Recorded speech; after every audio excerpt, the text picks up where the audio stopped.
You have this fear of being a disappointment, and you're thinking about other people, but you're really thinking about what they're thinking about you. You're still thinking about you while you think about them, which is really still 100% totally self-centered.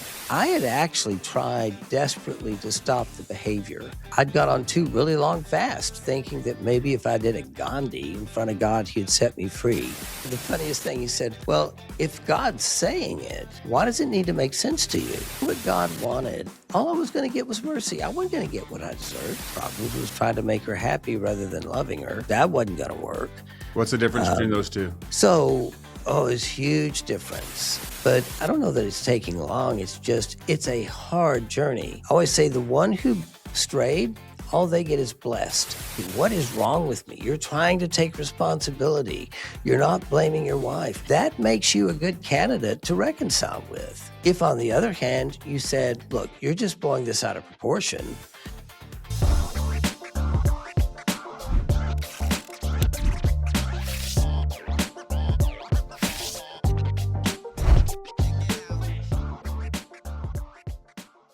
I will just roll into an intro, and then we'll just get started. It's very conversational.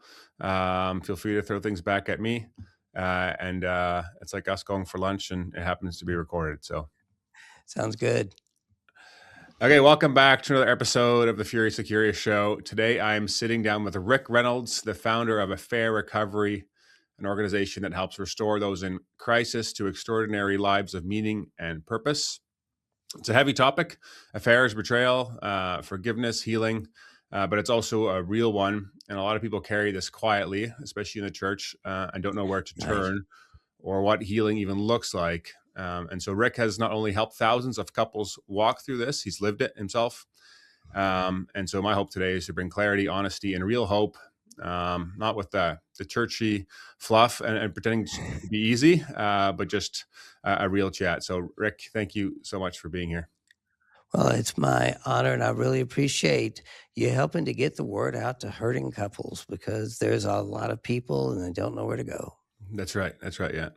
So maybe let's start with your story. How did you get into this work, and what is it, in your own words, that you do now? So I volunteered for this work. Actually, when I got married in 1978, I'm a recovering sex addict, and I was acting out pretty much from 3 months into the marriage. But in March 12th, actually, of 1984, I actually had a vision. We were on a church retreat, actually, with my best friend and my wife's best friend, who I was currently in an affair with. And the retreat, Kyle, was on the covenant of marriage, which was a great retreat to be at when you're in the midst of an affair. And at that point, I remember this guy talking. I had my affair partner over here. I had my wife over here. And I had a vision, and I don't even believe in visions, but suddenly I was sitting in this huge room in front of this being of light. It's kind of like when people have near-death experiences, they always talk about that being of light. And I knew immediately it was Jesus. And it was so intense. The love was so intense. It was just literally flowing through me like I was a wisp of smoke. It was just permeating every cell. And then on this side of the screen that I was looking at was my life, like a life review. And it was just black. It was kind of sucking light into it. And I was such an arrogant jerk. I yelled up over my shoulder and I said, hey, man, you got the wrong picture up on the left. Because I'd always felt God was fortunate to have me on his team. I mean, I was a worship leader. I was leading a small group. I was actually teaching a class at church on marriage. I was about to get the governor's award for the best program in the state of Colorado. And I thought, yeah. But then he just goes, that's you. And as I look back, I just keep seeing scene after scene after scene of my life. And everything is just void of love. I mean, I'm not loving. And I would have told you I was amazingly loving. But I saw that if you're a fabad, you have this fear of being a disappointment, and you're thinking about other people, but you're really thinking about what they're thinking about you. You're still thinking about you while you think about them, which is really still 100% totally self-centered.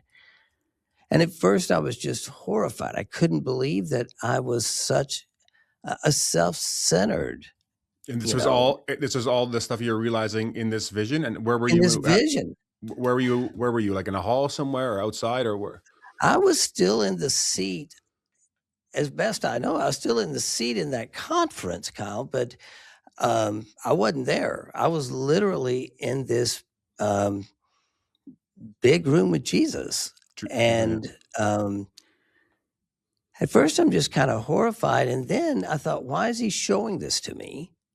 And it dawned on me that this must be judgment. And I'd just been found wanting, and I'm on the way down. So I went from horrified to absolutely terrified. And just pretty much every hair on my body stood up because I thought life was done. And the Lord let that slip in. And then he said to me, and I love you. Don't you get it? I love you just the way you are, not as you ought to be. Yeah, that's not good, but you can do better than that. But I love you. And just over and over, he kept telling me how much he loved me while he let me or made me watch all the people I destroyed. And so I just began to weep. And that's when he stuck me back in the conference room. And I am just bawling like a baby. And I just said through my tears, "What do you want from me?" And he said, "I just want you to be honest." And I thought, "You've got to be kidding me."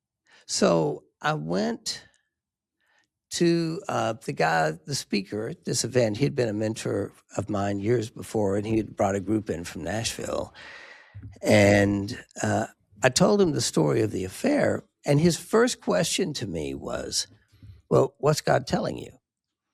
And I said, "Funny you should ask, but he's telling me that I should be honest, but that doesn't make sense to me because why should everybody else be hurt because of what I've done?" Now, up to that point, what was interesting going into that retreat, I had actually tried desperately to stop the behavior. I'd got on 2 really long fasts, thinking that maybe if I did a Gandhi in front of God, he'd set me free. The only thing And that the behavior was is that every couple of weeks you would meet up with your friend's wife, oh, or I was what was the pretty behavior? much weekly, pretty Okay. much weekly. And so it was pretty frequent, but I was also doing other stuff. I mean, I was still into porn, a lot of porn and other that and this affair. And after my second fast, an amazing thing did happen. I was probably the skinniest adulterer in Denver, Colorado, but I still didn't stop, right? And so I was suicidal at that point, to be honest. Um, Can I pause you there? getting, I just have yeah, I have a question about that. You said you were trying to stop and you couldn't. You try to do fasts. A lot of people maybe won't understand that when they say you try to stop. What do you mean try to stop? You just don't go anymore. And I think I know what you're getting at because I've had similar experiences also with different addictions. But can you talk about that? Like what yes, is it? absolutely. So I thought one of my ways I lived life is I thought, the way to get away with this, because I didn't ever want to be uncovered, was to make sure you never dig the latrine too close to the mess tent.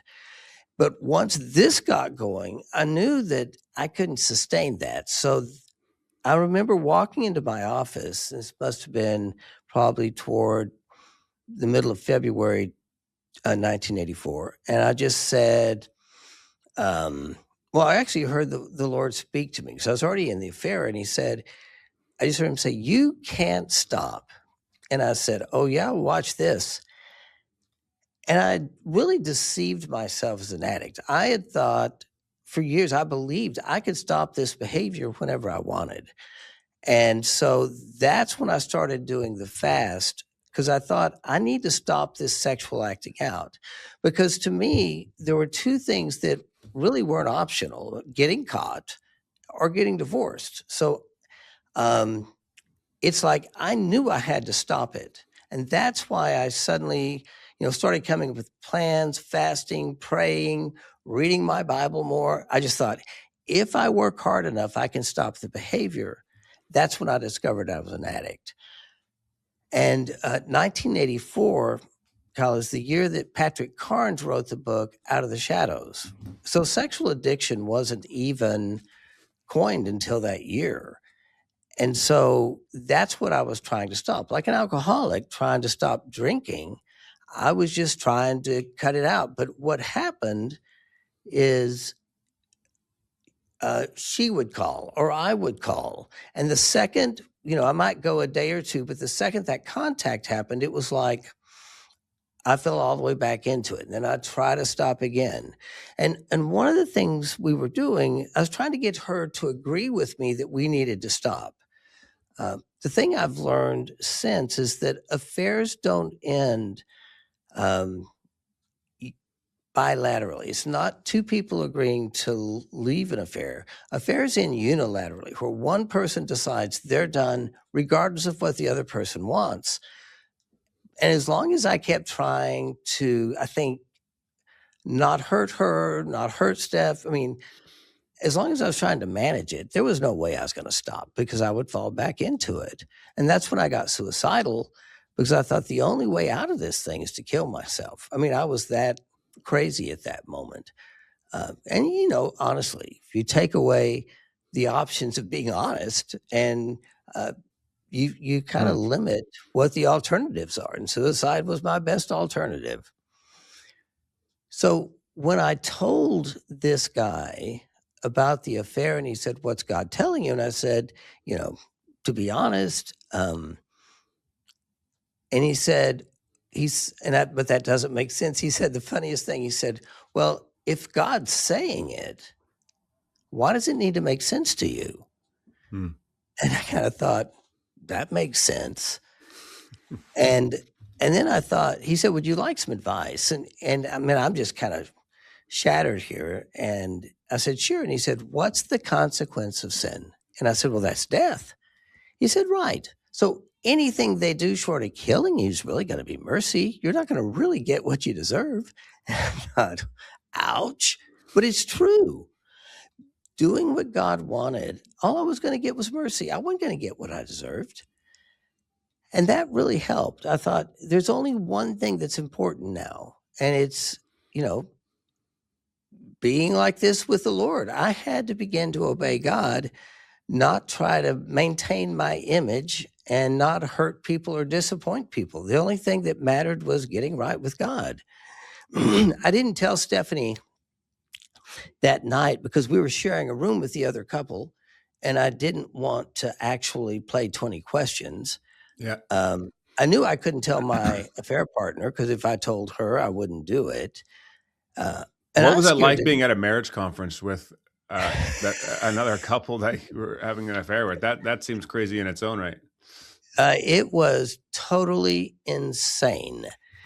And it was just like, it was crazy. In fact, I remember the next day we were skiing. I think we were at Keystone, and I was skiing down through the trees thinking that maybe I could wrap myself around a tree and kill myself so that I wouldn't have to be honest, right?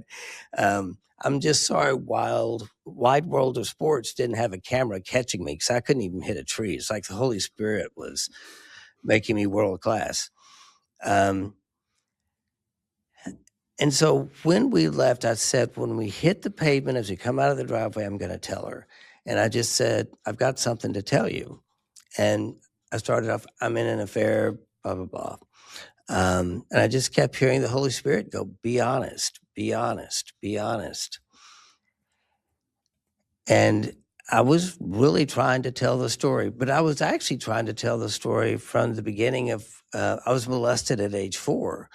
Everything that had happened from 4 on. And it hit me probably 3 or 4 days into it. I went to Steph and I said, "Look." Steph's your wife? Yes, Stephanie's my wife. I said, First off, I don't blame you if you decide to leave me, if you want to divorce me, because I want to divorce me. So why wouldn't you want to divorce me? I mean, I can't hardly stand me. Um, and I also recognize that I really can't make saving this marriage the goal, because if my goal is to save the marriage, it is not pragmatically smart for me to be honest with you like this. I mean, why would I be telling you everything that makes you want to divorce me? But I can tell you what my goal is. It's to become who God made me to be. And you knew And I'm going to that quit. 4 days after you told, Oh, yeah, absolutely. Well, yeah, I because was that's quite. talking. I would say that's quite unique, though. You work with a lot more couples Yeah, than almost anybody. I would say initially the person that cheated is trying to keep their world together still and actually try to save their marriage so they can save their image, but they're not actually focused on their relationship with God until they wake up right. more. But you noticed it almost right away. Because I started, if you remember, that vision was it. I mean, I was Mm, so astounded by the fact that he loved me. I mean, it was like scripture had come alive for me. And everything I read had been written mm. directly for me. And so I was mostly just spending my time in scripture, but it did hit me. If I went back to trying to please Stephanie and make her happy, because that had been one of my worst problems, was trying to make her happy rather than loving her, that wasn't going to work. What's the difference between Um, those two? it's huge difference. So making her happy is it's basically pretty codependent. It's living in a way, it's doing everything that she wants so she'll get the life she would like. Um, so psychologically, uh, most of us, I would say all marriage problems, Kyle, happen between ages 0 and 18. Uh, where we get in trouble in marriage, it's the strategies we develop to survive as a child that we keep applying to a new season of life, and they don't really work. In my life growing up, I had what's called an attunement survival strategy. That's one of the survival strategies. And I was really attuned to my parents, and to make them happy, because when they weren't, things could get a little bit Western. I mean, we could get, um, there was a lot of, temper, anger. So I was going to keep them happy. Um, and I thought when I got married, that was also my job, to stay attuned to Stephanie and work at making her happy. The problem with that, is that I became really resentful, because I would ask Stephanie what she wanted, and she would tell me, and then I'd go do it, even if I didn't want to do it, because I felt it was my responsibility to make her happy. And I got resentful over the years, because I thought, if she loved me, she would ask what I wanted. Mm. She would, not just tell me what she wants, she would be interested in knowing what I want. And so I would tell myself, she is so self-centered. She doesn't love me. She doesn't care. And I became wildly resentful. Um, but I began to see the problem wasn't that, she didn't ask me what I wanted. The problem was I didn't know how to say what I wanted, because I'd never done that. Growing up, I wasn't going to be a burden. I wasn't going to say anything. Mm. So I blamed Stephanie, though, instead of recognizing I'm the one with the deficit and didn't know how to be in a relationship and say what I needed or wanted. And so I think that was not healthy in the least. Um, it was ultimately compromising myself for her sake. Now, love, on the other hand, to me, love will always act in the best interest of another person. And it's authentic, and it will speak up. Uh, that's radically different than just trying to do everything she wants to make her happy, because I need to have a voice. We both needed to have a voice if we're going to have a real relationship. Uh, and so when I told her that, it's not, I can't try to save the marriage, but what I can do is become the man God wants me to be. And maybe I'll become somebody that I want to be with and that you would like to be with. And I just hope you'll give me a chance to do that. and a chance to love you the way I think you're supposed to be loved, that you need to see actions. You don't need me to tell you I won't do it again. Hmm. You just need to know that I'm working at being a man of God. So Yeah. that became my pursuit. I'm really blown away how quickly you came to that realization, and I can just understand how the vision, like a vision like that, can really hit you really, really hard. Would you say you would have been a Christian before that time, or was that when you came to repentance? Dude, I think I would have told you I was initially a Bible major at the college I went to, took Greek, I didn't take Hebrew, but I really hated biblical languages. So I became a social worker instead. But yeah, I would have told you I was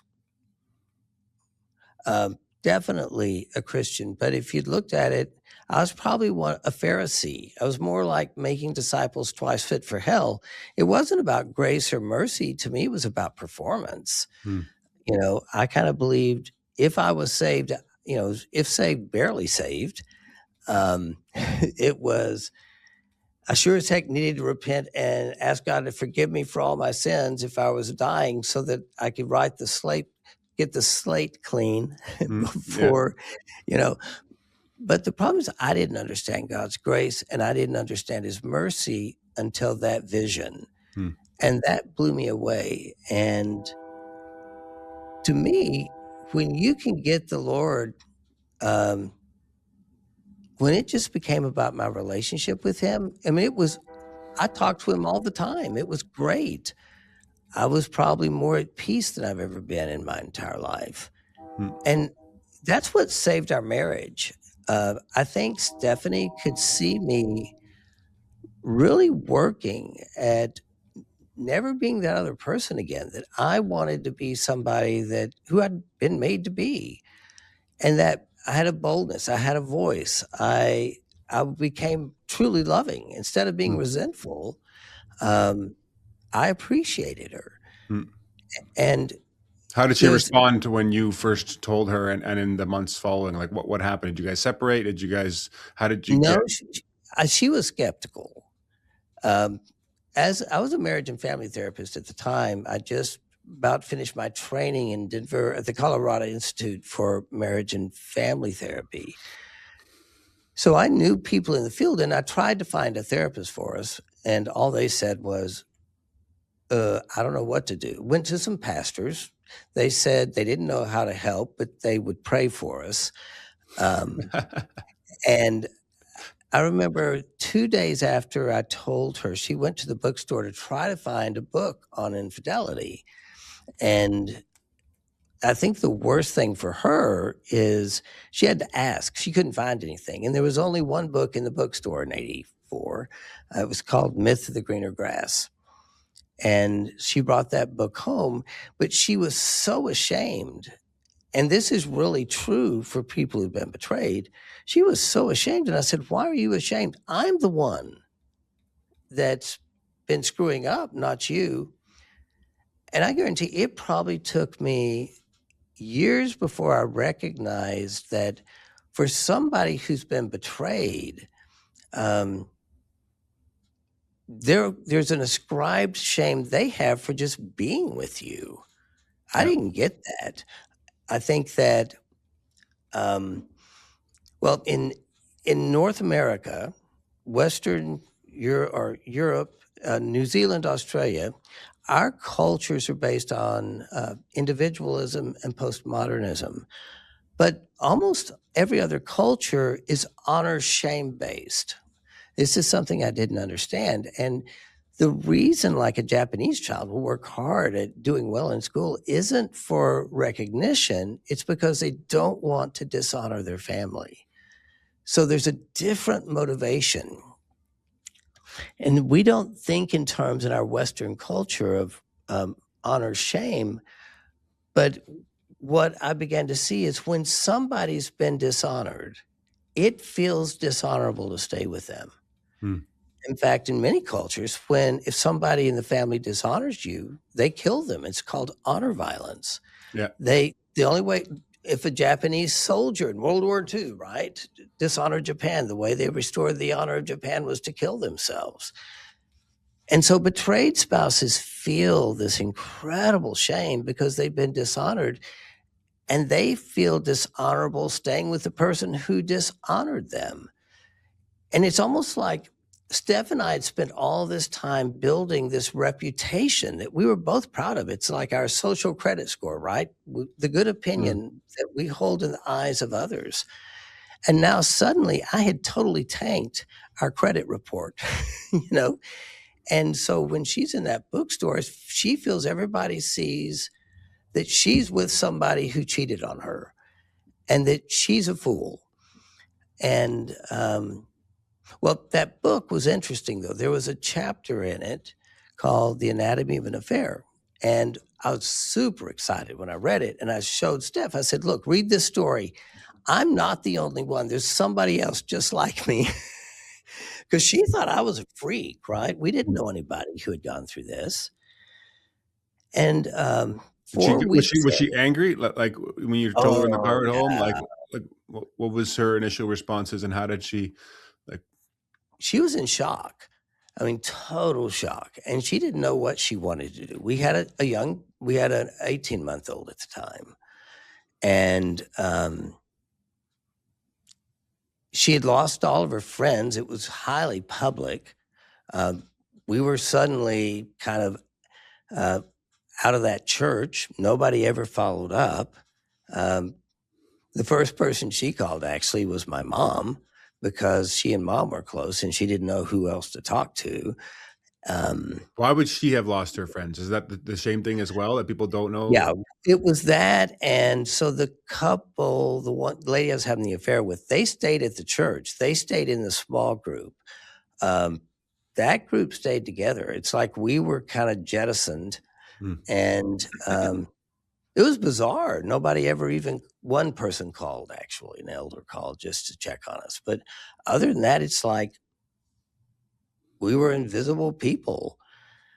And there, we found some new friends, another couple that was close to us, and she found a few ladies she could talk to, and I found a couple of guys I could talk to. But our life became very small at Mm. that point. And so we were floundering. We didn't know what to do. So there was a spiritual renewal conference in Nashville that we'd been invited to. The guy I'd confessed to about the affair, and he had invited us to come stay with him. So we go to this conference, about 1,000 people there. And he said to me the first night, he said, I think you ought to talk to Jamie, the guy leading this spiritual renewal conference. His name was Jamie Buckingham. He said, I think you ought to talk to Jamie. I hear he has a similar story to yours. And I said, you think or you know? And he said, well, I don't know for certain. And I said, so you want me to go up to a guy leading this conference with over 1,000 people and say, hey, I cheated on my wife. I hear you did the same. Um, Now Stephanie's going, oh, you got to talk to him. And I'm going, you're crazy. I finally said, okay, if I see him alone, I'll talk to him. Because, I mean, Yeah. the shame was big. And so we skip one breakout session. Steph and I walk out on campus. We're on the Belmont campus in Nashville. And there is like Jamie and Jackie sitting underneath this gazebo, and it's like the rapture's occurred. There's nobody else in sight on the entire campus. And I thought, well, that's a coincidence. So Steph drags me over there, and we sit down, and I said, I hear we might have something in common. He said, what's that? And I said, well, I cheated on my wife. And he said, yeah, I did that. I said, thank God, you know. He said, what have y'all been doing? And I told him that we'd found that one book and read it. And he said, I've read that book. I said, did you read that chapter, The Anatomy of an Affair? You know, because that guy's story is just like me. And he said, yeah, that's me. And I said, yeah, that's me. He said, no, Rick, that's my story. Mm. Peterson came and interviewed me. And I thought, holy smoke. I wonder what the odds are that I would meet a guy from Florida in Nashville, and I would have come in from Denver, and it's the same guy whose story I related to in a book. You know, I thought, that's a God thing. Mm. But that's really what saved our marriage, Kyle. It was Jamie and Jackie just took us under their wing, and How long was they this after the affair? because this was 4 weeks, Okay. so it was Not early long. on. No, not at Yeah. all. And, they just shared their life with us and what they had done, and we did the same thing, and ultimately, that is how, or what the model that Affair Recovery was built after. It's Okay. like having others who have gone through it, and easy access, so you don't have to be ashamed, but the, that community, because he put us in touch with other people, they really carried us. And every time Steph would come to the place where she'd be going, I'm going to leave you, in kind of her hurt and her pain, the phone would ring and it Mm. would be Jackie or somebody else. When we first sat down with him, I remember the first question Stephanie asked Jackie. She said, why in the world did you stay with him? I thought, well, that's not a good question. But Jackie just said, Steph, I had 5 kids. What was I supposed to do? And she said, I'm really glad I did. It's been an amazing journey. But at the time, I was just shocked and I didn't hardly know what to do. And I think having another woman who really understood, and then other women we were put in touch with, or couples, it's the thing that gave us hope because we could see others that were thriving and had great relationships.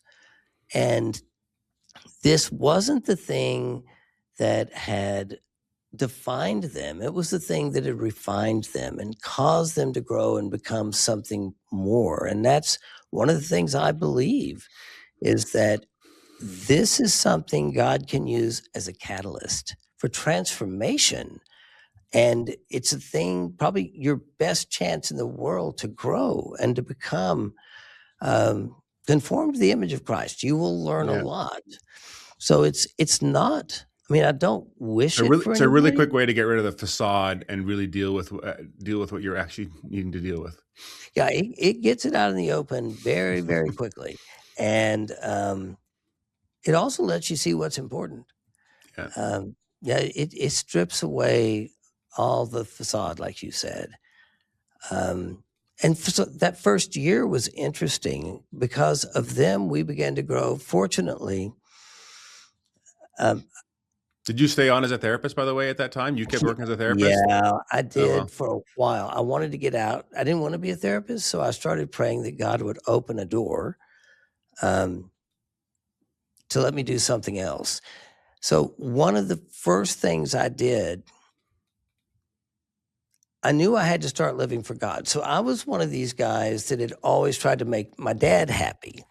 Mm. Dad was really strong. I mean, um, and so I actually called him after Steph called mom and said, um, I've got some things to tell you, and I want to tell you what God's telling me. One of the things I told him is, I'm leaving the denomination that I grew up in.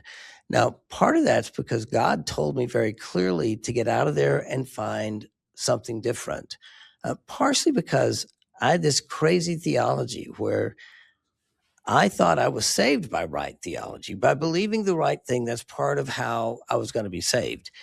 And it was like the Lord was saying, no, you're saved by grace through faith in Christ. But ultimately, you need to go some other place that you're not comfortable.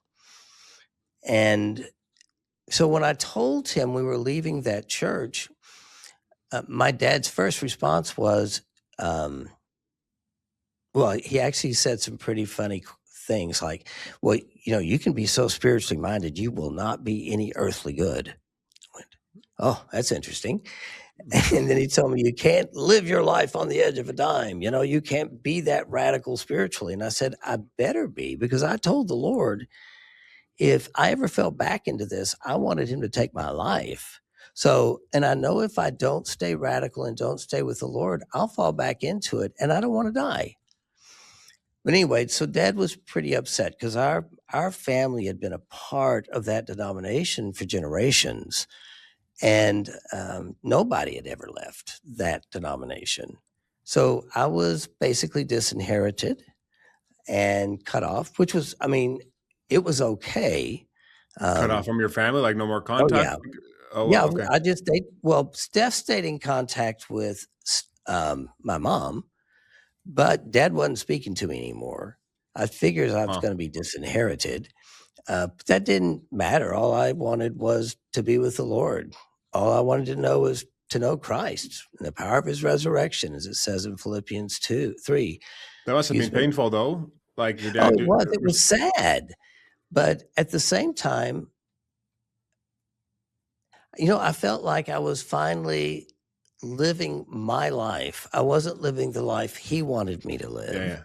yeah. Yeah. I was just, I was, it was me and God. All I had to do was please God. And that seemed a lot better than trying to make everybody else happy. And about 6 months after that, my dad called. We hadn't even spoken. And he said, "Would you come head up the construction division of my real estate company?" Dad was a land developer, home builder. And I was kind of shocked. I was like, "What?" And I said, "You're just trying to get me back under your thumb, right?" Yeah. And he said, "No." He said, "I've thought about it, and not many people have ever told me no. And I respect that. So if you would like to have this position, I've got to replace it. We'd like to be close to the grandkids, but you can live your life as you want." I mean, I was shocked, and but I did want to quit being a therapist. Yeah. So I decided it would probably be better to go from being, a home wrecker. I could become a home builder. Yeah. So I made the career change and did that for 5 years before I became a therapist again. Okay. And you said you had in our first call when we set this podcast up, you said you had a relapse or an affair again Oh, five yeah, 5 years after. How did that happen? absolutely. Because you did all this healing work. You had this couple beside you. You switched churches. What happened there? So I think that the mistake people make, Kyle, is they'll sit there, and I see it all the time. I will never do it again. You can trust me. I mean, I guarantee I will not do this again. And they mean it. 5 years into it, I'm old enough. So back to the mid 80s in Texas, or 86, 87, the price of oil dropped, oil tanked. Every savings and loan in the state of Texas was closed by the FDIC, and every real estate note was called in the entire state of Texas. So every home builder, every land developer went bankrupt. Steph and I even ended up on food stamps at that point. We lost a lot of money. But it was during that time when I was really getting squeezed. It was just one small slip. Again, it's one little moral crack that gets you. Yeah. And then suddenly I couldn't stop. I was like that cartoon character sliding down a roof, and he can't stop the momentum. I even talked to some guys about it, seeing if they could help me. But there was one person I wasn't going to tell, and that was definitely Stephanie. Um, and not because I thought she would drop kick me through the goalpost of life, but it was because I just couldn't believe I was stupid enough to be struggling with this again. And as I kind of was on that slope for about 6 months, I never got back into a relationship, but I was being inappropriate, and I lost a job because of it. And I remember coming home and Steph said, "What happened?" And have you ever been in a car wreck where everything goes into slow motion? I mean, it Hmm. was just like that. It's just like time kind of froze, and I think the Lord showed me I was doing the same thing in '89 that I had been doing back in '84, which I was trying to control it. I was trying to manage it. I was trying to Mm. be good. But Mm. the only way I got free was by being honest, Yeah. being Honesty is so authentic. key. And so it's not a matter of trying to hide it and control it. The way you kill it is by exposing it. So I said, well, I've started acting out again. And as I remember, it took us about 2 weeks to work through that, partially because what we had experienced was so good, but second, because I figured out the truth. So when we got married, I said that I would be faithful to death do us part. And then after I blew everything up in 84, I said, I will never do this again. And I meant it. And now I find myself in 89 going back down that path again. And so it hit me, this isn't about saying I won't do it again. It's I can be 100 miles down the road, but I'm still 10 feet from the ditch. So it's figuring out, how do I live to make sure I don't do it again? It's because I can deceive myself and get back there again. So I told Steph, I said, look, if you ever see me not doing certain things, and I named off a couple of things, you have to promise me, if we're going to do this, that you'll file for divorce, because I don't want to hurt you again. But I honestly believe if I don't keep doing these things, I'll fall back. I am capable of doing it again, What would these even things have though I don't been? want to. Well, one of the biggest ones was, you have to see me meeting on a regular basis with a group of other men, that where we're just trying to be honest. I mean, so part of it was community, part of it was spiritual, part of it was just how I was living health wise. Part of it was not trusting me. I mean, I know it sounds crazy, but I don't trust me. Yeah. And the fact that I don't trust me is what allows Stephanie to trust me, because people don't relapse because they're weak. They relapse because they're strong, or they think they're Think they're strong, and they strong. Pride comes before the fall. put themselves in situations where they think they can handle it and they can't. So it's almost like, I'm only going to be as weak as my strongest link. So that was 38 years ago, 37. So I know you can go a long time without acting out. It's just that you have to live in a way to stay safe. Yeah. It's almost like Paul said in 2 Corinthians 10, because of everything I'd accomplished, and excuse my paraphrase here, but because of everything I'd accomplished in life, so that I wouldn't get a big head, God gave me the gift of an addiction to keep me in constant touch with my limitations. At first, Satan's angels did their best to get me down, but what they really did was push me right back down to my knees. At first, I couldn't see this addiction as a gift, and I just kept begging God to take it away and to heal me. 3 times I fasted and I prayed, and then the Lord finally said, Paul, look, my grace is enough. It's all you need. You don't need to be whole or fixed. Actually, my strength comes into its own in your weakness. He said, well, when I finally wrapped my mind around that, I began to see that this wasn't some sort of curse, but this was my greatest gift, because where I am weak, that's where I'm strong. Yeah. And so I began to look at it not as something wrong with me, but something that God had gifted me. I just had to figure out how to live the right way. And so it's not a disadvantage. I don't have a choice when I wake up in the morning of trying to do it on my own. I mean, I'm going to start by saying, Jesus, you're welcome here. Father, you're welcome. Holy Spirit, you're welcome. I don't have anything anybody needs. If you don't show up, I'll blow the world up. Yeah. Is it a disadvantage? I don't think so. I get to walk really close with God. Yeah. And your hope and strength is in him, which is ultimately what he wants. Absolutely. Yeah. I want to get to why affairs happen, but how did you get into the affair recovery organization? How did you start that? And what is it that you do now in a nutshell? So it happened because I decided I would never seek to be a marriage therapist again unless the Lord opened the door and somebody called me. Minirth Meyer called and said they had heard about me from somebody, and they said, we heard you used to be a therapist.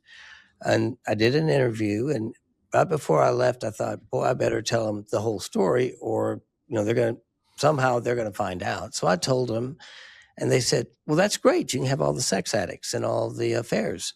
And I went, okay. There was a lot. And so I actually started doing couples groups and found out that treating couples in a community was much easier than treating them individually. Um, and in about the year 2001, I just heard the Lord very clearly say to me, you need to go buy, he said website, domain, whatever, Affair Recovery Center and affairrecovery.com. And so I went to a friend and I said, how do you buy a website? And he said, well, he told me one thing before that. The first thing he told me was, I want you to treat 50,000 couples annually. And so I thought, how in the 50,000 50,000 50,000 annually. couples annually? Yeah. Wow. Yeah. I went, well, that would, I mean, I'm a workaholic, but I'm not, can't work that many hours. So that was kind of the goal. And then he told me to go buy this website. So I called some people and said, how do you buy, a URL basically? And they said, well, I think they sent me to GoDaddy. And they said, but you won't be able to get it because all the good domains have been bought up already. So of course everything's available. So I buy it because I thought, if you're going to do that many, it has to be virtual. It has to be something that could scale to a large number. So with the call of 50,000 couples a year, and once I had the website, I started talking to people about what I felt God was calling me to, and other people joined me in that venture. And I took the in-person groups we had been doing, and we decided, would they work virtually? So we did the research. They worked fine. And then I got a CEO. We made an official launch in 2011. And now, So what happened from 2001 to 2011? I'll tell you what, it was basically writing curriculum. It was, so if you think about how a lot of websites work, especially back in the early 2000s, it's like they were information dissemination. So it's like there's a tree, you got to climb on the tree and try to find what you're looking for. And one of the first things I did was said, no, I need to be able to funnel very specific information to people if I'm going to help them. And so I wrote a thing called the Affair Analyzer, where it would look at the type of affair, the reaction type, the betrayed spouse had, motivation for the, wayward spouse, the power structure. Anyway, so this whole thing got built, and then we just started running the groups virtually to see if, and doing outcome studies to see if it worked. So that's what was going on till about 2009.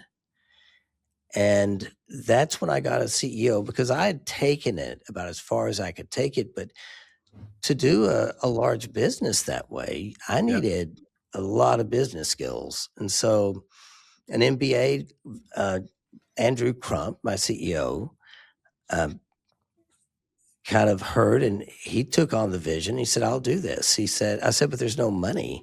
He said, I'll work for free the first 6 months until we figure something out. And with his help, it just slowly began to grow. And, there's a lot of free services that we decided to offer at affairrecovery.com, only because if we could stop couples from even filing for divorce and give them hope, then maybe we could get to a place we could support them, or other people could support them, and they would be able to work through this. Because honestly, Paul says, I had a ministry of reconciliation. And to me, this is like slow pitch softball. If you can actually treat 50,000 couples annually, you can make a difference in the legacy of so many children. And so that's ultimately what we wanted to do. And we have been continuing to test to make sure that what we're doing is effective. Yeah. And we just finished a study, in fact, with over 20,000 couples over the last 14 years. so we can show that people heal and they get well and there's hope, and Yeah. that's Yeah. what they need to What's your know. success? What's your success rate? I think it's quite high, Um, isn't it? It's like, yes, very high. It's uh, it's somewhere around. I th- I thought it was like what it 84. I think I read somewhere. yeah, it was high at 5 years. Now, in that, I would probably say, because you have to do personal contact. I'm actually thinking it's probably closer to 75 to 80, but in the survey stuff, it's around 84 at 5 Hmm. years. Yeah, yeah, that's incredible. So, what is the process you take? So, someone reaches out to you because their spouse had an affair or they had an affair. What is it? What are the steps? What is the recovery? What does it look like practically? So what we hope, if somebody comes to the website, is they will initially do one of two things. Take the affair analyzer, which will give them about a 4-page report on what type of affair, what the particular struggles that couple will have. So the affair analyzer actually ended up, because it's a decision tree, with over 850 different outcomes. Oh, wow. And so we can funnel very specific information. But the second thing we put together was what's called a free boot camp. So what we found is if people will take just a boot camp, and all the boot camp is doing for 7 days is getting them to talk, that if they'll finish, in fact, it's amazing. I don't want to This is an misquote this, in-person but thing. This is an online thing that no, people it's do. just online. It's free. They can get it online, and then they just each day it gives them questions to answer and ways to talk, and it gives some educational materials, Yeah, but it tells them that, hey, there is, and it has videos so you can see other couples talking, but it basically just says, if you want, if you choose, um, you can do this. And we tell people, I don't blame you for wanting to leave a person. At the same time, you're not a fool to be a part of somebody's, redemption. yeah, And maybe both of you, this is still your best chance potentially to have what you want, but you won't know unless you at least take the time to explore what's possible. yeah. Okay. Well, And why do go ahead? I was going to say, from there, they can do courses. That's where things get, I think, far more intense. But it's, again, we believe if you're in community, that the community helps carry the load. It's actually a social baseline theory. It's called load sharing. But that community supports you in the process. And so it also, infidelity is about an attachment rupture. And it totally distorts our identity, our sense of our confidence, a lot of things. And it takes attachment to heal attachment. And having other couples going through it or that have already gone through it provides that safe space for that attachment to begin to heal. Maybe you don't trust your mate yet, but at least you can get your life back and begin, instead of isolating, feel good about yourself and get on with life. Yeah, yeah. Heal, heal. Okay. Okay. I want to move on to more some questions. Why do affairs happen in the first place? Like, what's at the root of it? Like, I know that the culture has been sexualized in so many different ways, and there's just so much crap out there, and a lot of people attribute it to that. But is it?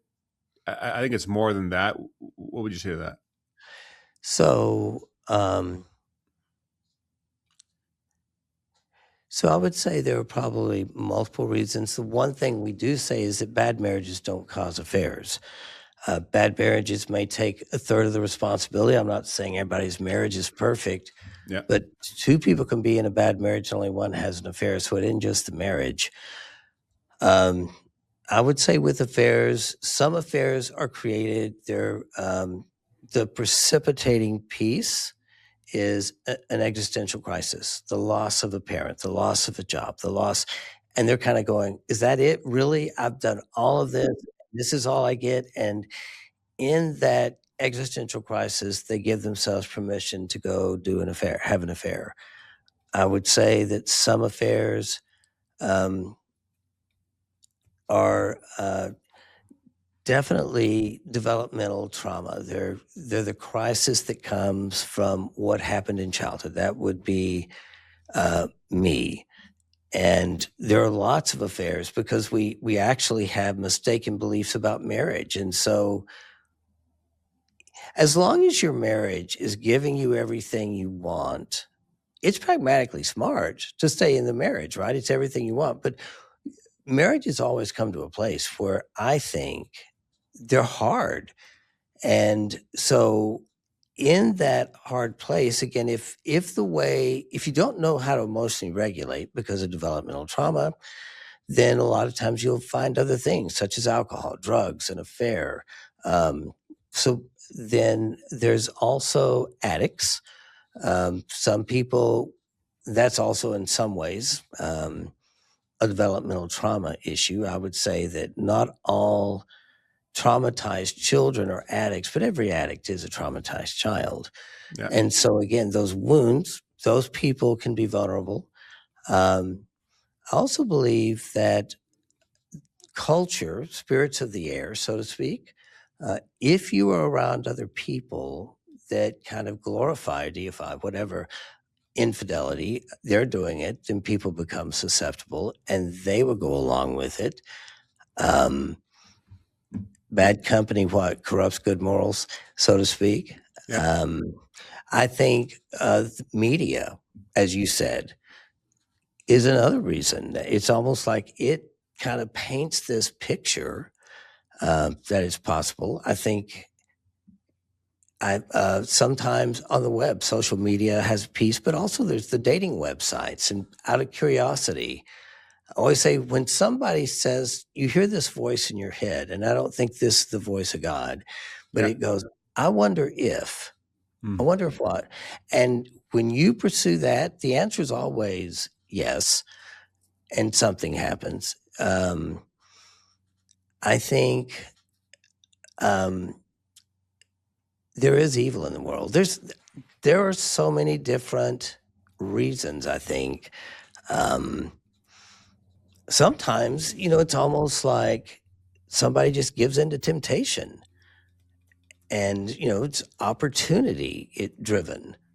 And So the problem is, how could you have protected yourself, for example? So you knew you had this soul wound from you were a kid. If you could go back to 6 months before you were married, or like what did you could you have prevented it? Because it ultimately still is a choice as well. Like we yeah. were responsible for what we did, regardless of what happened Mhm. to us as kids. And so how do you what do you think you how could you have protected yourself? Well, so acceptance. How many psychiatrists does it take to change a light bulb? Only one, but the light bulb's gotta really wanna change. And the problem was I kept denying or trying to prove I didn't have a problem, when Mm. in reality, if I'd accepted, you know what, I've got a real issue here and I need to do what's necessary to address this thing rather than doing my image management, uh, it would have started by addressing the issue with porn. It would have started by being not living in shame, but instead Being honest, I being guess. honest and Yeah. authentic. And, because if I could have accepted what the issue was, I think that we are afraid in the church sometimes, as you know, to be seen as flawed, not perfect, Ironically. broken. Yeah, I know it is ironic, isn't it? And when in reality, if I can own that, I can figure out how to live to stay safe, but I can find solutions. But as long as I Denial pretend it's about it, not yeah. there, Yeah. I mean, it's in the dark and I'm gone. So I would have said it's authenticity and And how can you be acceptance. self-aware of that? Because if I think of my own story, like I wasn't aware I wasn't even really being authentic. Like I wouldn't have had the verbiage even to understand that. I was just, surviving, I guess. Mhm. Well, the problem is, again, back, I'm not trying to blame the church, but if I had been in a church where being um, honest and authentic was actually promoted rather than um, trying to look right, if it been a place of relationship and authenticity versus performance, then I think I would have been able by community to kind of develop a different way of being. And one of the things research shows, Kyle, it's interesting, is when we're in morals, character, integrity are actually created in community. It's not head knowledge, it's living with people who Yes. value these things. And so that's why when we get people into these groups where that is the culture, people learn, they develop that ability to be authentic. It's like their integrity increases, their character becomes something new. And I think there are definitely churches that do that, um, but not enough. And hopefully, it's just like AA is great because you can be honest. Yeah. Yeah. Yeah. It's amazing how that's still is so prevalent today. I want to talk about the person that got betrayed, that gets betrayed. What is that person that got cheated on need most initially, and as time goes on? So the first thing they need is, so there are several barriers to recovery. One thing they need is the truth. They need the story, because until somebody who's been betrayed can write a coherent story where they understand what really happened, um, it's hard for them to emotionally regulate. And the worst problem is people trickle truth. They slowly let out the information over time, which just re-traumatizes that betrayed spouse over and over and over, and makes betrayal trauma much more severe because they're not, every time they think they've got it, that confidence is destroyed again. So the truth, uh, honesty, but also the right type of truth.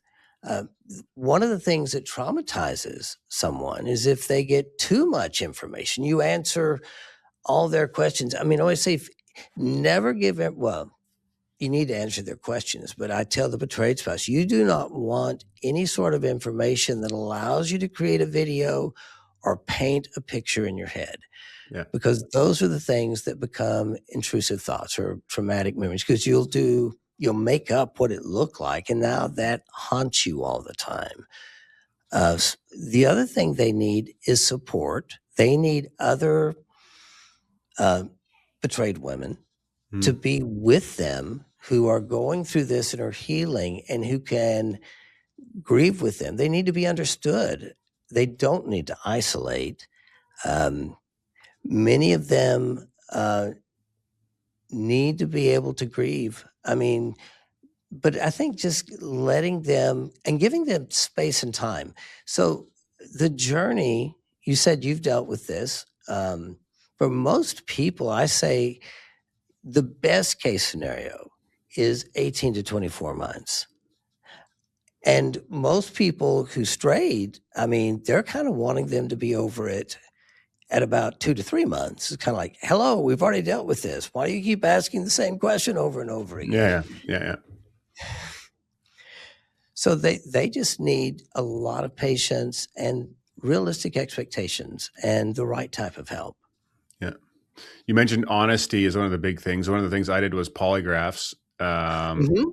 to show there's a foundation point to build off of. Like we need honesty to anything in life. I think that's important. Is that something you advocate for? And how often do you Oh, see yeah. couples coming in where the guy or the girl that's cheated still keeps lying because they're trying to, they've been brought along with their spouse, but they're still kind of in this addiction haze, and not saying things clearly? Right. And so polygraphs and knowing how to do that in a structured way is great. Another thing I was just thinking about betrayal trauma, and then we'll go to polygraphs. But with betrayal trauma, there needs to be a lot of education, and they need to understand what's normal, because I think they feel crazy because they can't even control what they're thinking about. It's like they've got all these crazy intrusive thoughts. They're reactive, and their mate's going, "What's wrong with you? Why don't just quit thinking about it?" And they Yeah. don't have a choice. So that education's also important. Uh, when you went through it, were you betrayed or were you the one No, who strayed? I was the one who strayed. Yeah. Yeah. Um, Did you feel like your mate was crazy or not listening or what? What was it like? Um, no, I mean she didn't have much response at all for about 6 months because she was so off emotionally already because of other reasons, and so yeah, did I think she was crazy? No, I think I thought I was crazy more. I didn't understand myself more. I was just like, what is, what's left and right, and also the isolation that comes when something becomes Right. public, and yeah, And I think a lot of times our community doesn't understand. And so you feel a lot of times judged or condemned, or there's a bias frequently. That's one of even therapists will do it. And suddenly you're kind of like, this isn't even safe to be here. mm, And that's sad because um, it just leaves you um, more confused and more ashamed, uh, rather than somebody speaking and just saying, look, this isn't who you are. That's not you. Um, yeah, it's maybe a part of you that did this, but you're more than that. It's not the thing, again, that defines you. Hopefully, yeah, it'll be the thing that refines you. So, polygraphs are interesting. Um, I think they're especially important if there's been a lot of trickle truth, where you keep telling a new story, a new story, or new details, new details. It's like the betrayed spouse doesn't know where the bottom is, and that's that right. polygraph gives them the assurance, I would hope, that okay, you've got the story now. You can know that you know it. This is what it is. Yeah. Yeah, and I think the education part was so big as well. Just learning about it, books, resources, groups. I mean, it takes time. You have to be patient because it's not. Don't expect to, as much as you want this to go away in a month. Both people do. It's not going away, and you got to deal with it because otherwise it'll deal with you. Yeah, one of the things that one of our therapists wrote in some of her writing, she says it's almost like if you have a matrix for the wayward spouse. I mean, they were probably unhappy, marital satisfaction. Let's say that's here and this is time. They're unhappy, but when they finally start being honest, I mean, they come up and start feeling pretty good pretty quickly. But the betrayed spouse, they may have been here, now Yeah, they're really down, but they stay low for a really long time. It's hard for them to come back up. yeah, And that's where I think those of us who strayed was like, why is this taking so long? But I don't know that it's taking long. It's just, it's a hard journey. I always say the one who strayed, all they get is blessed. They yeah. finally get this huge burden off and they become hopefully the person they've wanted to be. The person who's been betrayed, they're having to walk the Via Dolorosa, the way of suffering. They're the ones that are paying the price for what we did. That's right. And it takes a long time for them to come back up again. Yeah, a lot of people feel stupid for not seeing it sooner. Is that pretty normal? Oh yeah, totally. Um, I see that every day. And it's like, how did I miss the signs? Now, in some ways, that whole piece of I should have seen it, why didn't I do that? That's actually one of the stages of grief. Grief is about denial, depression, anger, bargaining. And that bargaining stage, rather than kind of getting to acceptance and going through the pain, they just keep questioning and being angry, and it prevents them from finally getting to a place of acceptance. And they also had to be able to heal Mm, um, those psychic wounds that have come from this, and they need the right type of help for that. yeah. How do you, for the person that's betrayed or the person that committed adultery, how do you find people that will help you and help the marriage ultimately? Because I know there's a lot of people that can come around you that say, "Screw that guy, screw that girl, like leave her," and they're not actually helping at Right. all. They're actually pushing you away, and I think that's quite common. So how do you what do you say to couples in that spot? Well, the first thing is, I think everybody thinks they know what they would do if they were in that situation. Nobody knows until they get, in that Yeah, situation. Like, was it Mike Tyson that said nobody knows what happens until you get smacked in the face? But that's when you know. And I think one of the things our research has shown is that one of the predictors of whether a couple stays together or doesn't stay together is how many people they talk to. Couples who talk to fewer people have a higher percentage of staying together than couples who tell everybody. Partially because if you tell a lot of people and then you decide to stay married, you have this alternative pressure from family and friends not to do it. So, I mean, That's if I it's not a think, public affair, correct? right, exactly. Yeah. And there's some people that, Richard Rohr says something I like. He says, pain that's not transformed is going to be transmitted. And, it Yes. is, there is a natural tendency to want to hurt when you're hurt. Yeah. And, there has to be a lot of patience and humility, I think, on the wayward spouse's part as they go through it and understand. I mean, that's a natural response. And it's almost like it's how do you make that up to somebody? All you can do is show that you're really taking responsibility. You're not blaming them for what you did. You're trying to do what you can to make it better restitution. You're trying to do what you can in terms of addressing kind of your issues so that there's hope. Again, words are cheap. In another survey, when I was studying honor shame, I did a survey and asked, what is the one thing your mate could do to make you feel good about yourself, to make you feel honorable again? 84% of respondents said it was their mate working a really strong recovery program, working really Yes. hard at not being that person. That's something they could, put their, weight in, but words didn't necessarily do it. Yeah. Yeah. Rarely do. Rarely do. Actions show what you believe and what you want. Right. Yeah. Yeah. What for the person who's cheated? What's the hardest truth they usually don't want to face?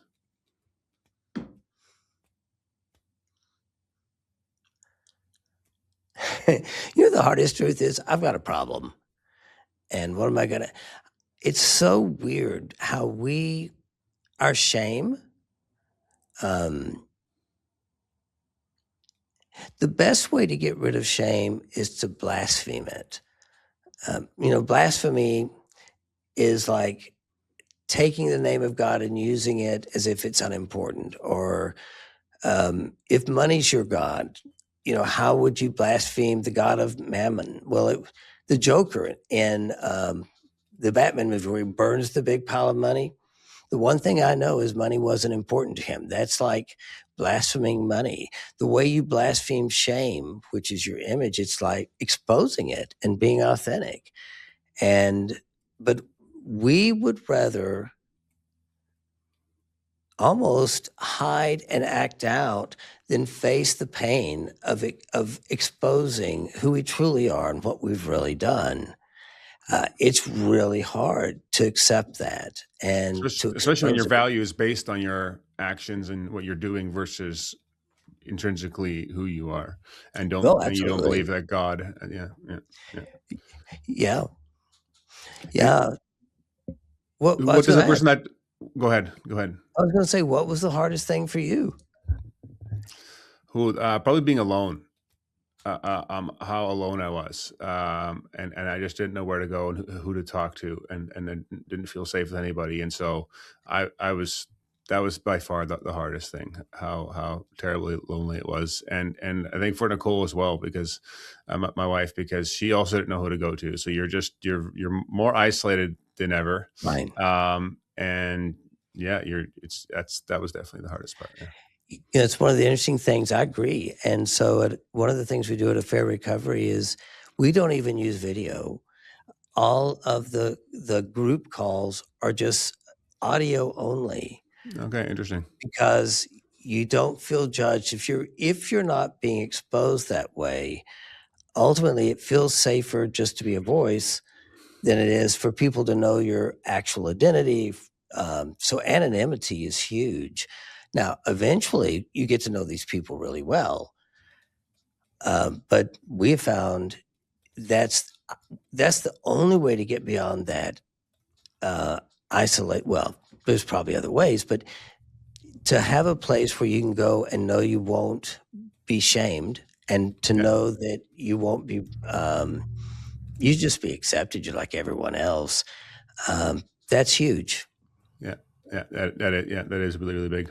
Would you say that the person that is the perpetrator also has an emotional immaturity about them? One of the ways I've heard it explained to me was that usually that there's also porn addiction tied to it or something else like that, which usually has started in childhood. And when you start that in childhood, you stunt your Oh, emotional growth. absolutely. Like you basically pause until you stop your addiction again. So if you start when you're 10, then you haven't basically grown emotionally until Right. you get free, and so you're dealing with a grown up, an adult that's actually that has the emotional wherewithal of a 10-year-old or 12-year-old or whatever it is. Do you agree Right. with that?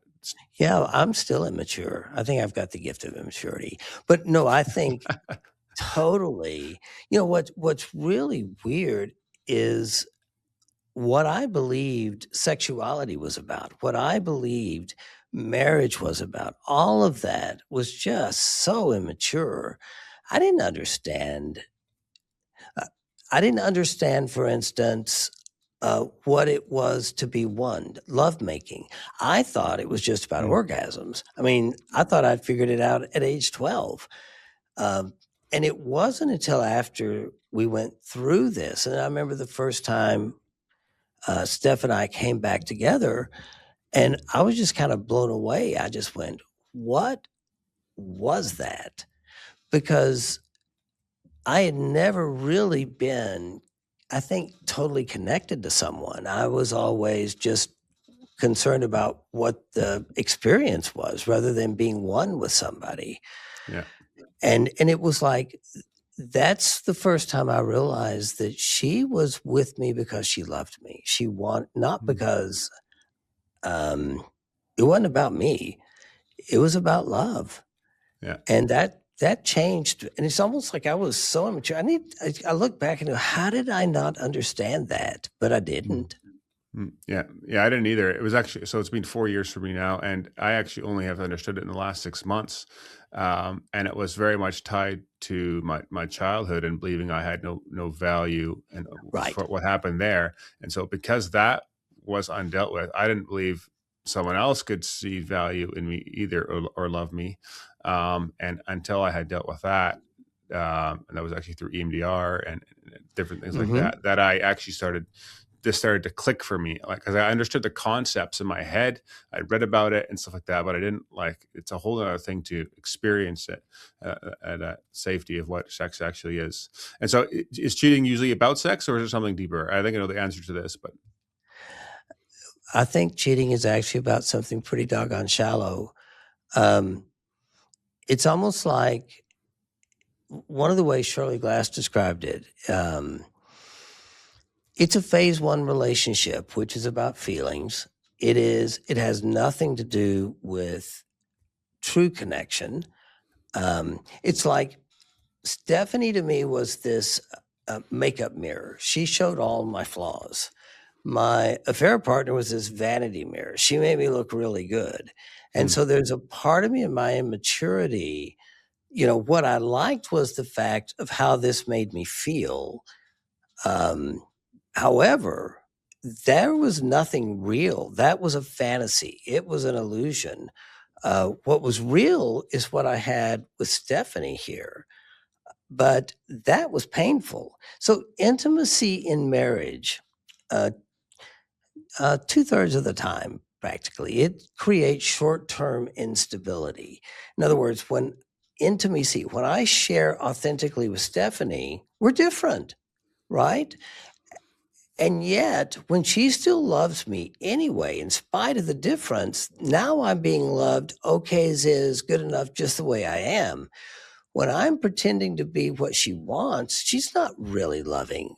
Well, I know that she's not loving me as I am because I'm not showing her who I truly am. I mean, you can't be loved unconditionally as long as you're only conditionally letting your mate know you.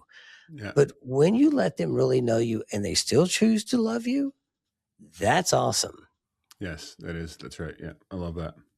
How transitioning a little bit, if there's a sibling that you have that has cheated, or a son or a daughter or a parent or a friend, often there's shame attached to you as well now, or you feel shame, or you don't know how to deal with that, especially in the church. And so a lot of people then, cut the relationships off, or they don't know how to respond in a healthy way. What would you say to someone in that spot that, they've had someone close to them do this, and what's a healthy way to respond to that person, and how do they deal with their own internal dialogue of this is, you're in the church and my sister or my brother or Um, well, the kind of smart ass response would be send them to affairrecovery.com. But other than that, I think curiosity is probably the best way to show up, and not being judgmental, but just saying, listening, but saying, well, usually the first question I ask, because of what my mentor Don Finto said, and I even start my sessions this way, Kyle, I always say, what's God telling you? And it's amazing to me with that question, kind of pointing them to a place I think where the answer is. I'll have people tell me, like, well, I'm an atheist. I don't believe in God. And I'll say, well, I didn't ask whether you believe in God. I just wondered what he's telling you. And they'll say things like, well, he's telling me I should be honest, but I just don't know. And I think that being loving, but not, you also don't want, it's tricky because you also don't want to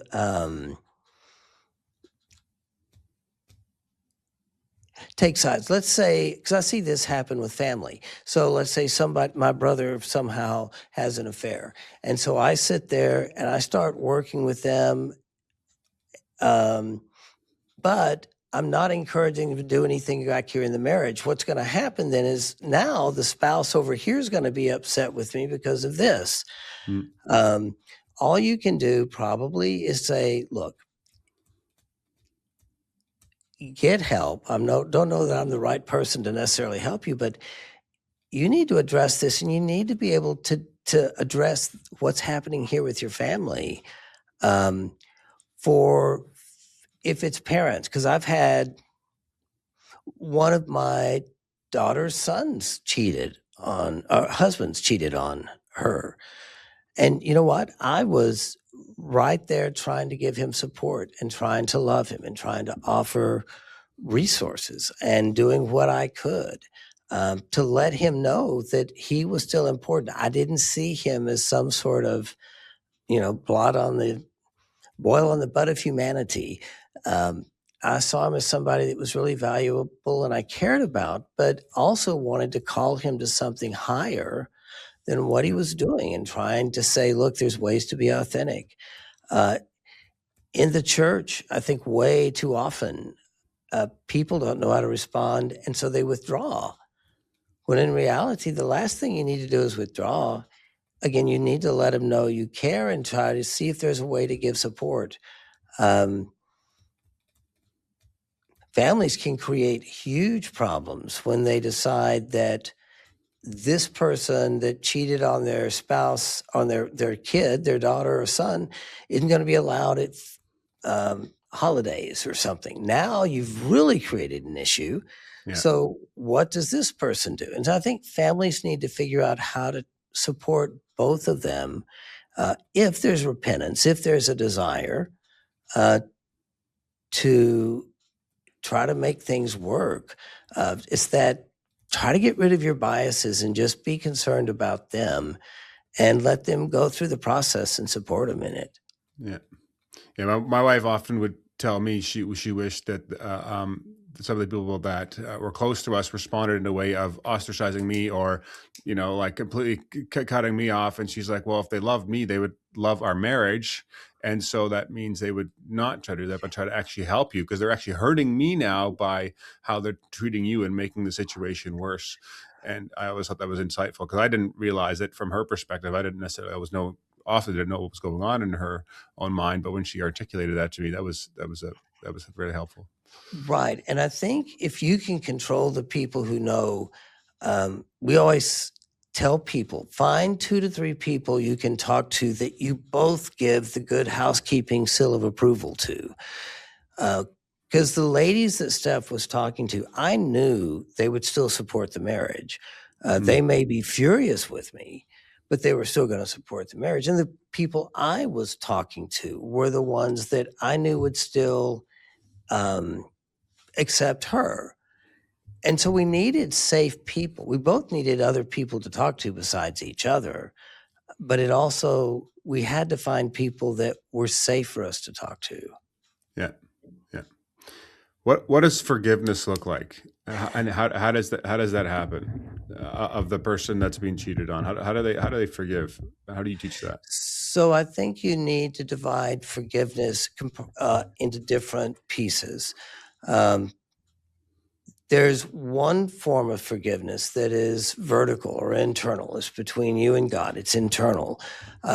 Jesus on the cross, Father, forgive them. They just don't get it. Please don't give them what they deserve. And that is a gift that I give myself. This is where I let go of It's my need for, self-forgiveness. yeah, well, not self. This is where I release the wrongs done against me so that I'm not feeling a need to punish them. Yes. Okay. Yeah. And so I don't have that feeling of retaliation. In fact, I can care for them. There's Everett Worthington's work is really good on this, but there's several good books, but to me, it's letting go of my need to hurt them, so I don't feel the unforgiveness. The second one is Luke 17, where Jesus said, "If your uh, if your spouse cheats on you, rebuke them." In other words, tell them what they've done. Share with them. If they repent, if your brother sins against you, rebuke them. If they repent, he says, forgive them. If they do it 7 times in a day and 7 times repent, forgive 7 times. That's the only place where in Jesus' teachings on forgiveness, it's not about, because he says forgiveness is not optional in every other place. So I think he's talking about horizontal forgiveness or reconciliation. In other words, there's self where I let go of my need to punish you. That's a gift I give me. But then there's reconciliation. Uh, some people call it exoneration, where you enter back into relationship. But the key factor there is the other person has to be safe. Safety is the issue. They have to be worthy of forgiveness, not earn it, but safe enough to forgive. Then there's a third type of forgiveness that is ultimately that self-forgiveness that you're talking about.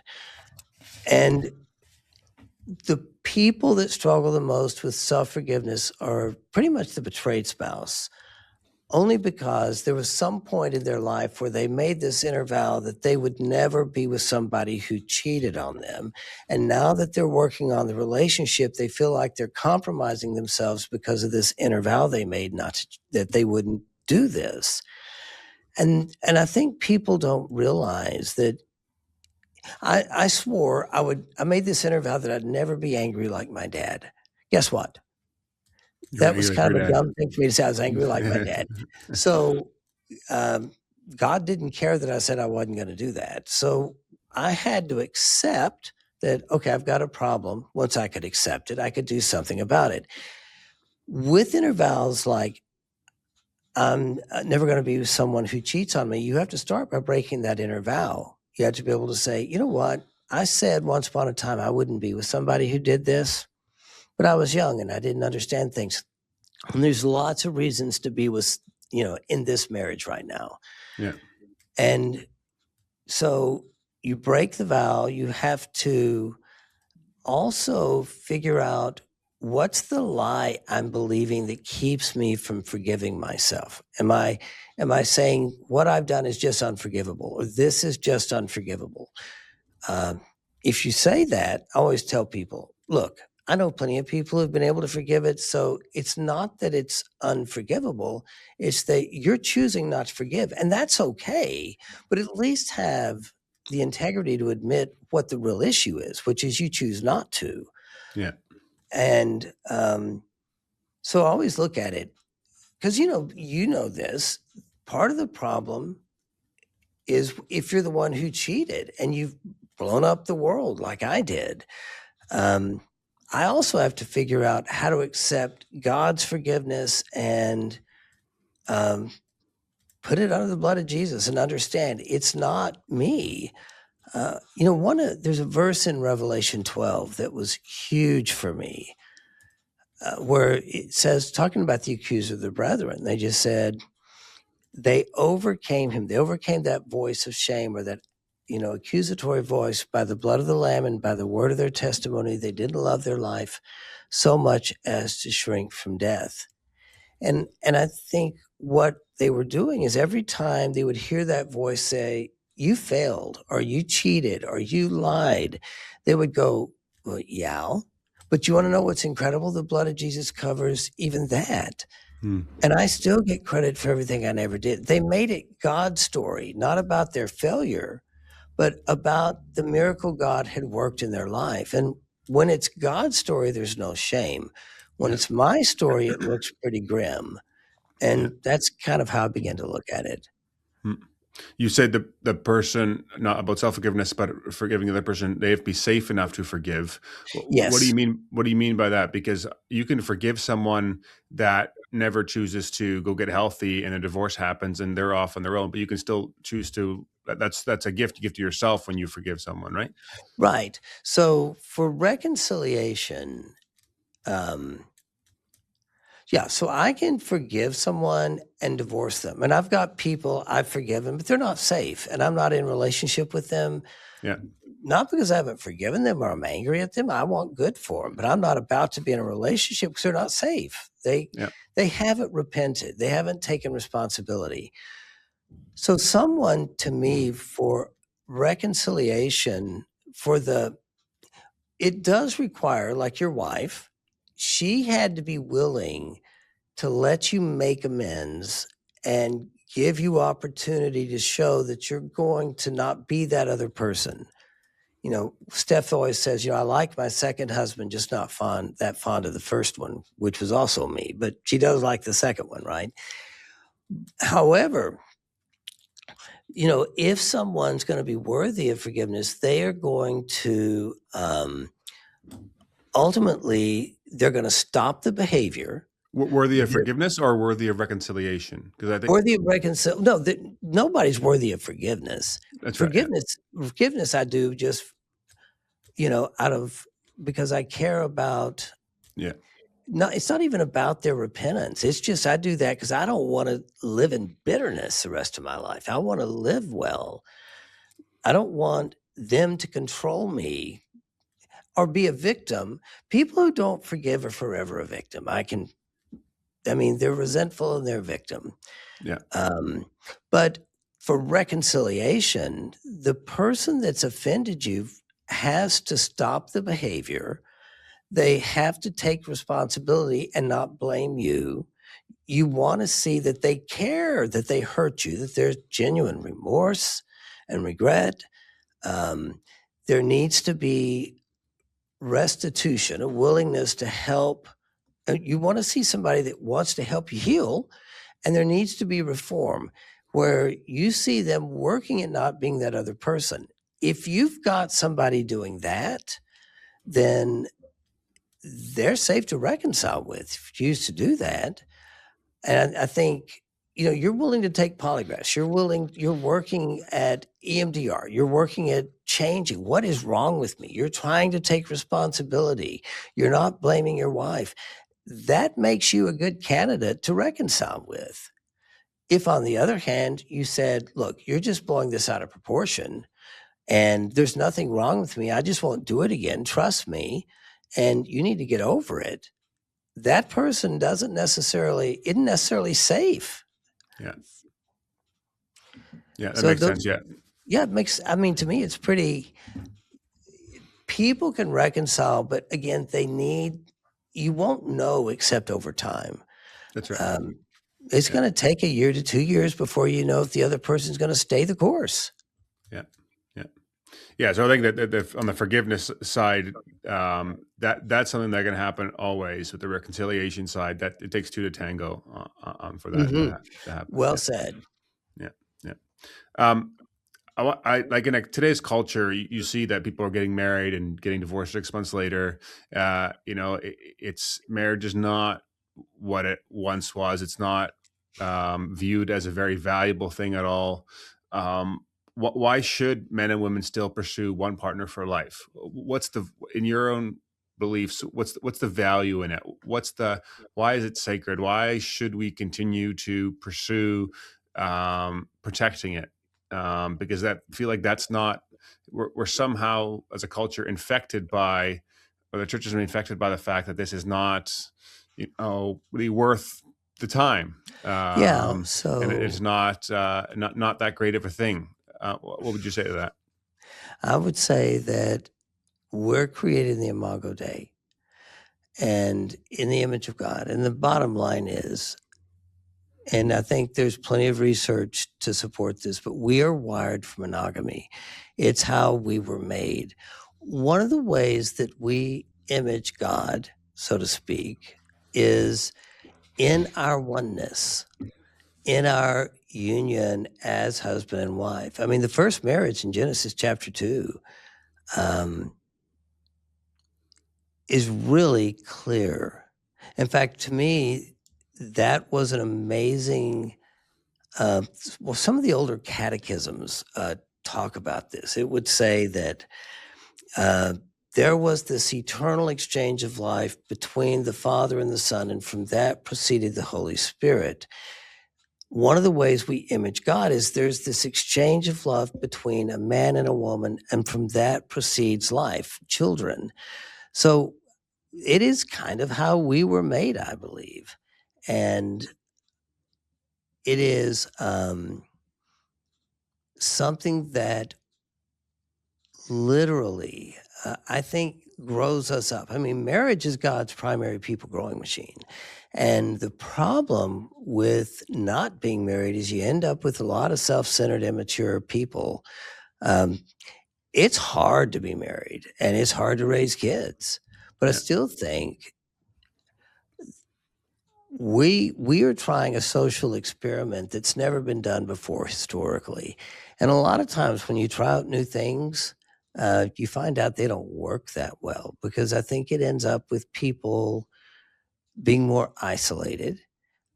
People, well, longevity. I mean, the research is so clear. In a marriage, we live longer, we are happier. I mean, there's tons of stuff on this. So why do we suddenly think that not marriage is going to be the answer to all of this? Because it's showing that you're not happier. You do have a shorter lifespan. Do you know if you're lonely that there's a 28% increase for stroke, 33% increase for heart attack just from being alone? Yeah. It's incredible. Man wasn't made to be alone. No.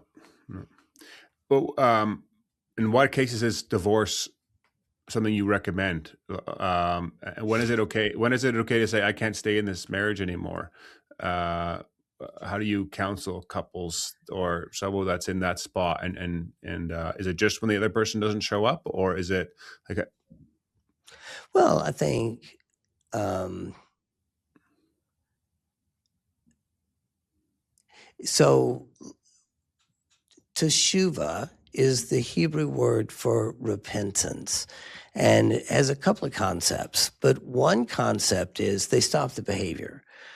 And I think that certainly it's difficult to maintain a monogamous relationship if the other person isn't going to do the work necessary to be monogamous. And I'm not saying that people will change a porn addiction or a, a lot of these habits right away, but they do the work to they keep working till they get there. It's progress, not perfection, as we would say in AA. But yeah, one of the primary reasons people get divorced is because the person doesn't stop the behavior. Another reason is because the person who strayed is choosing not to come back. There's lots of ways in Hebrew culture. There were 3 reasons the rabbis taught divorce. One was abuse, abandonment, adultery. And it's interesting, Jesus was asked, is it okay to divorce for any and every reason?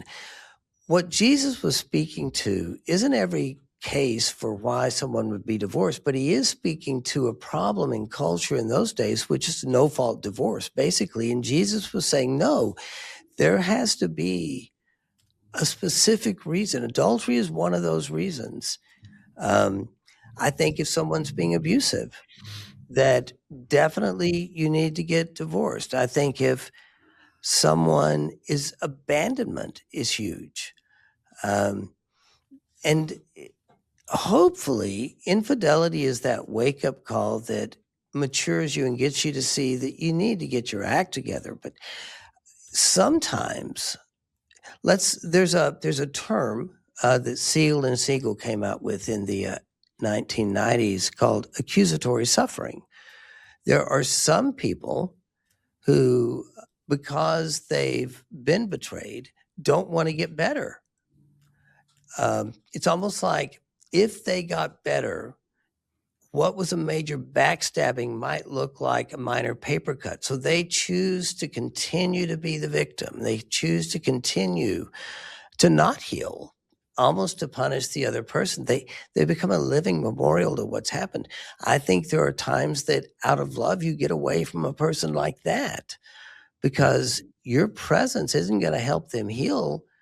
They may not be able to heal until you're gone. Now, that's a rare sort of circumstance, but hopefully we have the grace to grow and to learn and to do the work together to, if anything, you learn to be intimate. I think for Steph and I, Kyle, one of the things we learned, we talked so much about everything after that.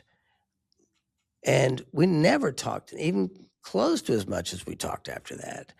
And that intimacy is also the thing that's kept us safe, because if either one of us begins to disconnect, we feel it because we have a high level of intimacy.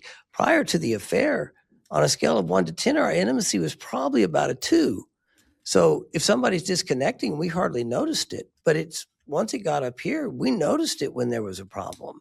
Yeah. You may have experienced that too, but I love my marriage now. Yeah. Yes. Same here. We had almost no intimacy at all. And I didn't even know there was a level of intimacy that higher than what I was experiencing that was possible, because I'd never experienced it my whole life previous to that. And so I always often recommend people to don't judge things by how they are right now. It's been only 3 months or 6 months. Like, it's make a judgment at 24 months or 36 months, because Right. Conflict is the pathway to intimacy, and if you continue to do the work, you will get to a level that you don't have a category for yet, and that's definitely been my own experience.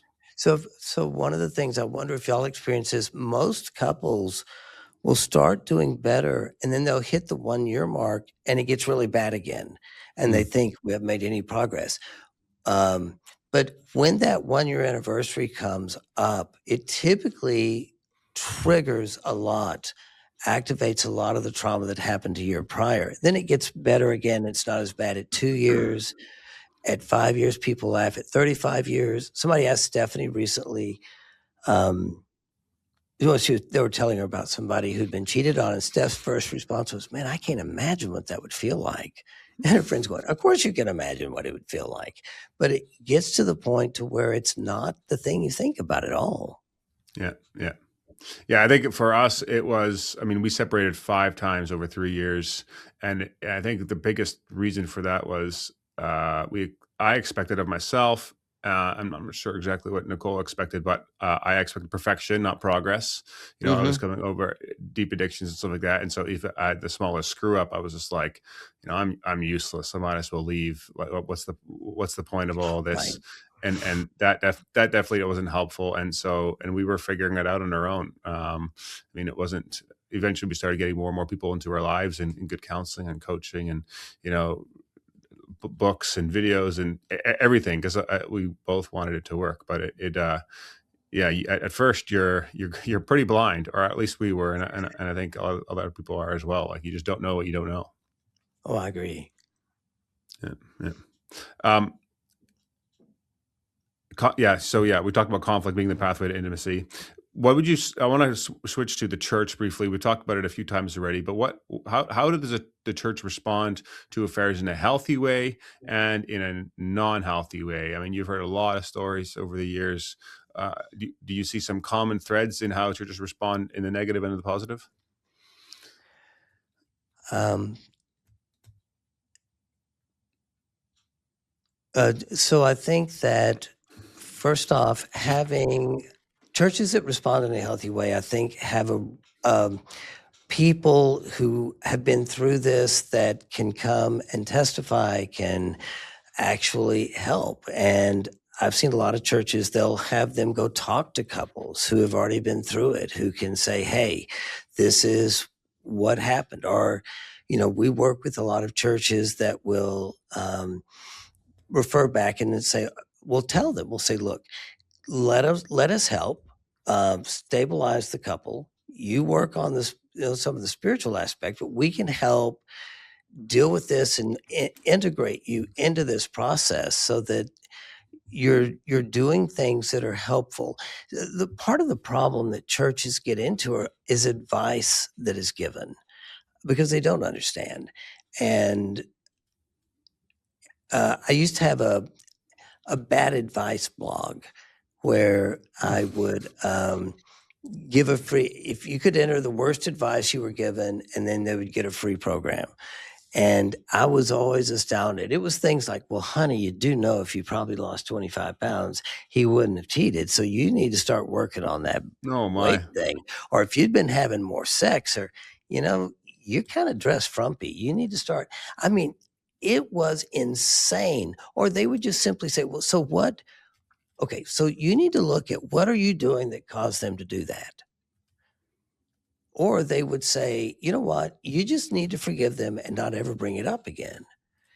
And I was astounded at what churches would do that I think were really, and therapists too, was crazy. Um, or they would support the wayward spouse and ignore the betrayed spouse. So there were so many things that they didn't know how to support both parties. And I think developing something so you could give support. I mean, when they would give them a card like, go to fairrecovery.com, take the book pamphlet, come back here. I want to hook you up with some other people that you can talk to. Let's get you in a group. You need the church to come along beside. Part of the problem for churches, this isn't like divorce care.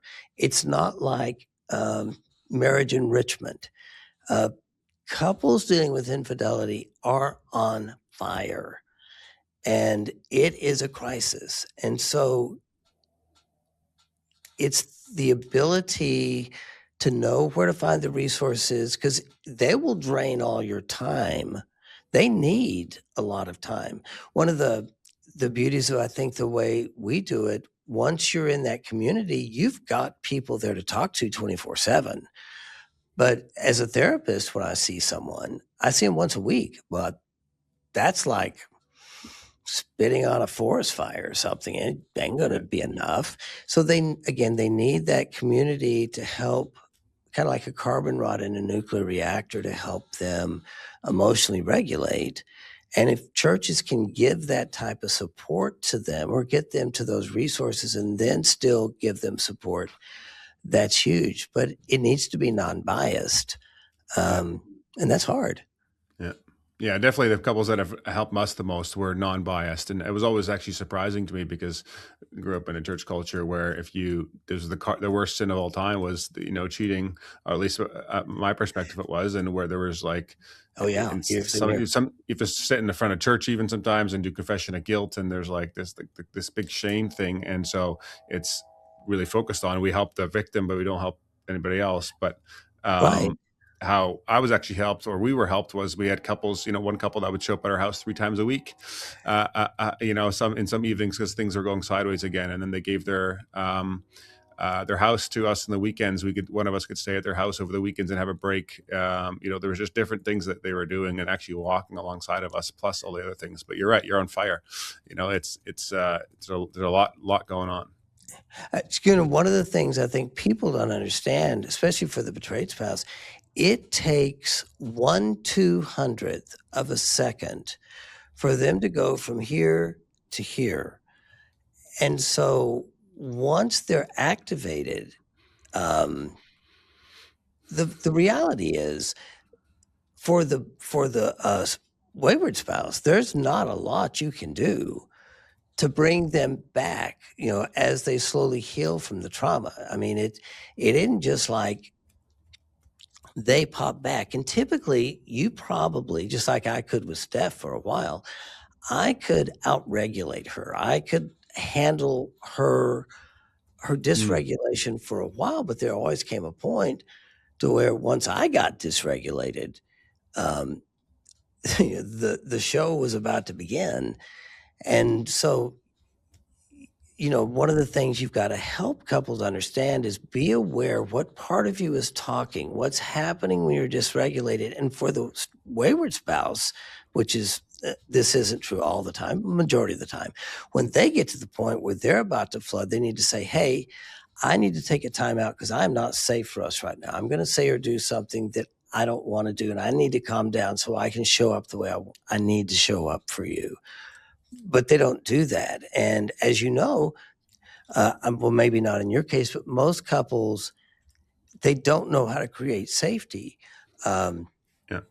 like marathoning. Did y'all ever do the marathoning thing where she asked a question at 8 o'clock and you're still talking about it at 4 o'clock in the morning? That was one of No. the things Steph and I did. So, Okay. Yeah, I mean, we had to learn a lot. It wasn't just that we to recover from the affair. We needed to learn how to do relationship in it by itself. Even if there was no affair that ever happened, we needed a lot of help, and there was a lot of healing that needed to happen. So it's just this is what makes it pop. I mean, I think right. Nicole said to me at one point, and I've shared it here in the podcast before: if you don't deal with the pain of what happened to you as a kid, we're never going to stay married. Oh, So yeah. pick your pain. Pick the pain of not being married, or pick the pain of dealing with that. And so I chose to pick the Well pain of said. having. Yeah, yeah. What would you say to the person listening right now who's had an affair or is having an affair, but nobody knows? My first thought that came to mind, your sins will find you out, do something. I mean, the fact is, you can only go. I've had people that have been able to hide it for a long time, but here's the thing, you're miserable and you know it. You're I dying. look back and I was doing the very thing that I thought would make me happy in one way, but I was more miserable than I'd ever been in my entire life. And as I look at it now, I go, that was crazy. So get help. Find somebody who knows what they're doing, who understands, who's been through it. Because I do think there's an advantage of having people who have experienced it, and talk to them and let them give you some guidance. At Affair Recovery, one of the things we do is to be a therapist here or to be one of our group leaders, you have to have been through it. We don't have anybody that doesn't Understand? have firsthand knowledge. Yeah, yeah, yeah, yeah. Definitely go talk to someone because it's not better where you're at now. Um, what are your resources that you offer? So you have affairrecovery.com. I think you guys recently started a podcast as well. Yeah, we got a lot of resources. So we have a YouTube channel that's got almost 2,000 YouTube videos, and I guess we got over 100,000 now on that subscription. And we've got a podcast we just started. And I would say the podcast is unique because it's more of a panel discussion, and we've been getting good feedback from that. On our website, there are so many resources, mentor stories where you can listen to other couples. We have a recovery library that's got over 6,000 resources in it. So you can type in a question of something you're struggling with, and there'll be an article or a video specifically to help. And then there's also, I mentioned the Affair Analyzer, there's boot camp. But the thing that is the most powerful, we have 3 courses. There is a course for the marriage. We have one in-person event, but there's a 13-week course where you're put in a cohort with other couples going through this. And that has an amazing success rate in terms of treating PTSD, anxiety, depression. But in that community, you're normal, and it takes away the shame. Yeah. And it works on empathy development. So you probably noticed this in your own recovery, but what the betrayed spouse needs isn't more information. It's really empathy and emotional responsiveness. It's that compassion. That's what lets them heal that attachment. Then we have a course for the wayward spouse. And in that, it causes you to look at what are the thinking areas? How did I get myself here in the first place? What is the developmental trauma? How can I support my mate? And how do I make sure this never happens again? And then there's also a course for the betrayed spouse called Hope for Healing. And no, it's Harboring Hope. Hope for Healing is the wayward spouse. And it's how do you grieve and work through this? But there's support because we put women with women, you've got 5 other women going through this with you. And so it creates a discussion and normalizes things. And same with Hope for Healing. When you're in that course, having other people going through this, where you can we do talk to them every day. It's an amazing support and helps get you to the other side of it. And EMS Online, it's what I find interesting is in these courses, most people will say some of their best friends in the entire world are people they've gone through this with because they know these are people that know them at a level that nobody else knows them at, and they feel accepted. So to me, just being able to find safety is going to be big. And so we try to do that through the website, or the YouTube videos. It's interesting to me how many people will just listen to video after video, just using that as a way of self-soothing. So they know that they're not crazy because you That's feel right. crazy. Yeah. That's right. Yeah. Yeah. How are you doing on your goal of reaching 50,000 couples a year? So on the current trajectory, we'll be there, I think, easily within 10 years. So we're moving nicely. That's awesome. We say, I think it'll actually probably happen much faster than that, but we were watching the growth rate, and yeah, we'll make it. It's going to be fun. Awesome. Well, thank you so much for taking the time, Rick. I love your openness, and I love the work that you do, bring real healing to a lot of people. So it's needed, and I appreciate your time today. And tell Nicole, thank you very much for staying with you. That I appreciate that. I'm glad you're still married. Thank you. Thanks for listening, guys. I hope you enjoyed today's episode of the show. If you did like it and appreciate it, please share it with somebody or leave a comment that goes a long way. Or if you have questions on this topic, send them in, and maybe Rick will come back one day and we'll do another one and do some listener questions. So absolutely, you and I were both bottom dwelling, slime sucking scumbags. We can sit there and have fun together, right? Forgiven ones. Exactly, you're my people. Yeah. Awesome. Thank you. Okay, thank you. Hey guys, if you enjoyed that episode and were blessed by it, would you be willing to support the show? That would help a lot in creating more content, improving the quality of the content, putting the production value, getting more guests on, and me being able to spend more time and energy towards it. So if you're interested in doing that, you can click up here and it'll take you to a support page. But you can also subscribe to the podcast by clicking over here and doing that. Thanks again for listening, and I'll catch you on the next one.